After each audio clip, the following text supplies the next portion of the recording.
Salom do'stlar. Bugun sizlar bilan 2026 yilgi Chevrolet Matiz haqida qisqacha va tushunarli gaplashamiz. Matiz bu asosan shahar uchun mo'ljallangan kichik, qulay va tejamkor avtomobil.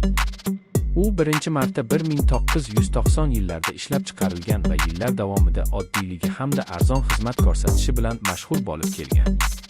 2026 yilgi yangi Matiz avvalgi modellarga qaraganda ancha zamonaviy ko'rinishga ega. Tashqi dizayni yumaloq va ixcham, shahar ko'chalarida harakatlanish uchun juda qulay. Ichki salonida esa kundalik foydalanish uchun yetarli qulayliklar bor. Multimedia tizimi, qulay o'rindiqlar va oddiy boshqaruv paneli. Bu avtomobil o'z segmentida Spark yoki shunga o'xshash kichik hatchbacklar bilan raqobat qiladi. Matizning asosiy ustunligi yoqilg'ini juda kam sarflashi va parvarishi arzonligi.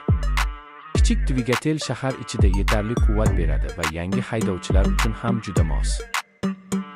Narxi ham boshqa kichik avtomobillarga nisbatan hamyonbop bo'lishi kutilmoqda, ayniqsa O'zbekiston bozori uchun.